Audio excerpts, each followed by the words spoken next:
The Elite 11 wrapped up this weekend in California. There were a lot of storylines, lots of recruiting storylines, and an MVP that came out of it. We're going to talk about it today.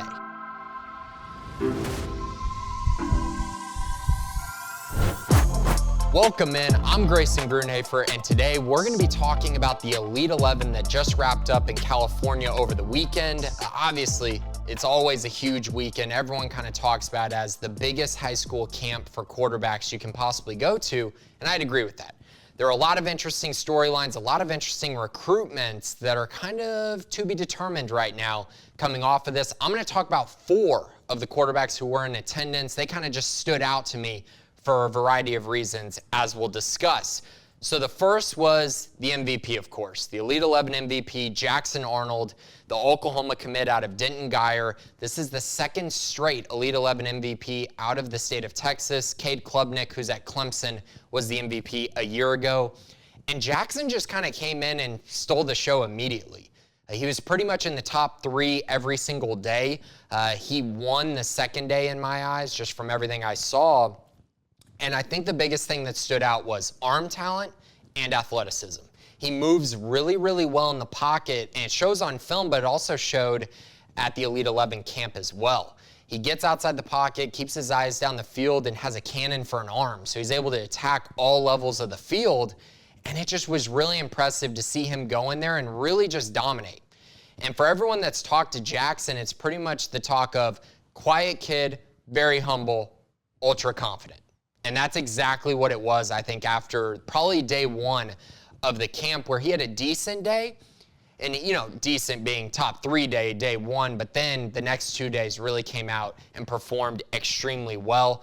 He was 10 of 16 in the 7-on-7 challenge, 1 touchdown, 1 interception that was actually a drop that ended up being an interception, should have been caught.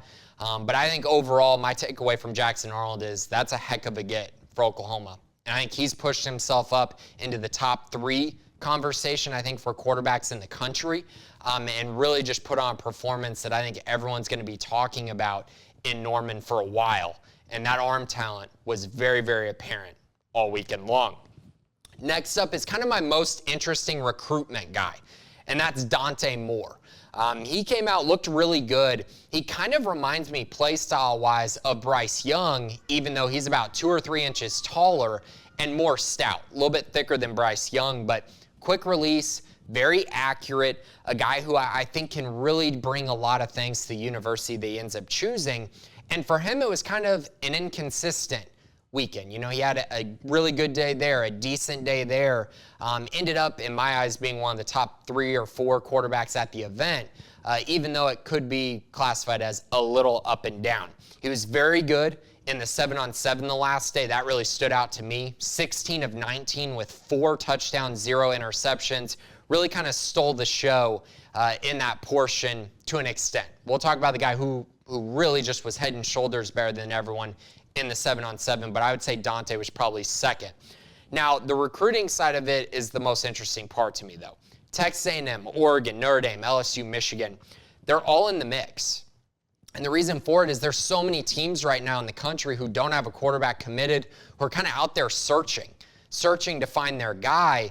And right now, I think Dante's probably trending more towards Oregon than anyone else. But I do think you're going to see a huge push from A&M soon. I think Notre Dame is still continuing to push really hard as well. And really all of those schools are going to be trying everything they can to land Dante, especially after what he showed this weekend, which is the polish. And I think that's the biggest thing, his polish, accuracy, throwing motion, quick release. All of that can really come together and I think could make him an all-conference type player, an all-American type player, and maybe in the right situation, possibly even a Heisman candidate.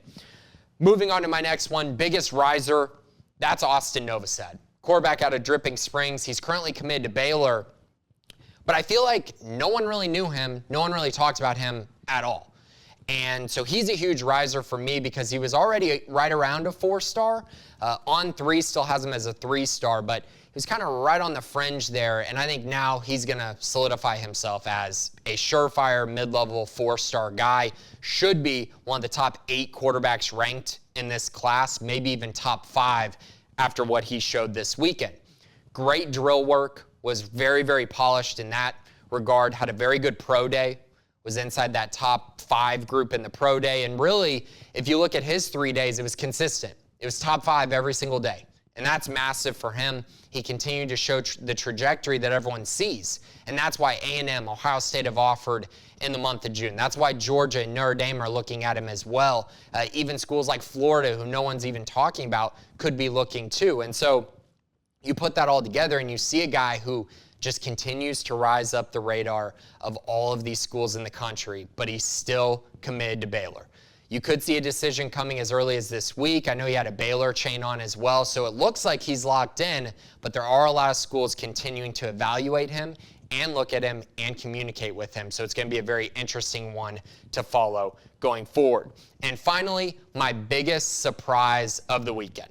And, you know, this guy could be classified as the biggest riser as well, but I'm just going to go with surprise because he was completely off my radar as far as being a true competitor at the event, someone that could actually win the event, and he ended up being, in my eyes, the second best quarterback, and I think you could probably argue he was actually the guy most deserving of the MVP award, and that is Iowa State commit J.J. Cole.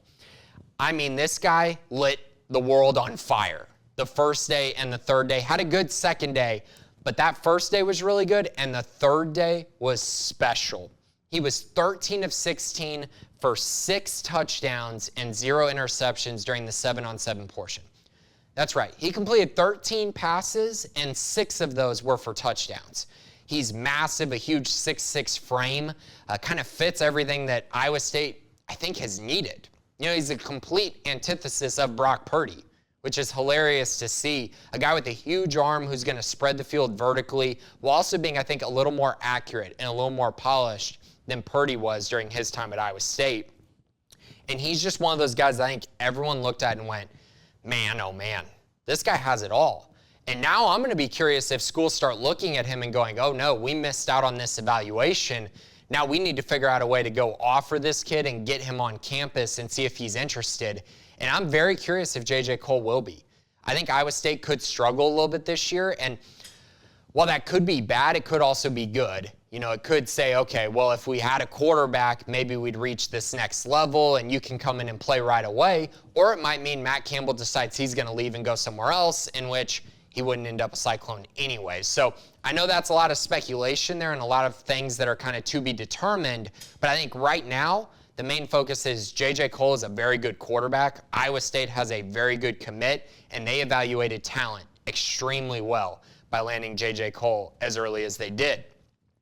I think the whole MVP thing at the Elite 11 is very interesting. It's 50% based on, you know, your film from high school and essentially your ranking as well from high school, and then 50% the camp performance, which, you know, I understand it. You want it to kind of be a total body of work thing, and that's what worked against J.J. Cole, because I do think if you're going off of just who performed the best over these 3 days, he had a legit argument for the MVP award, and some would say he probably should have won that award at the end of the day.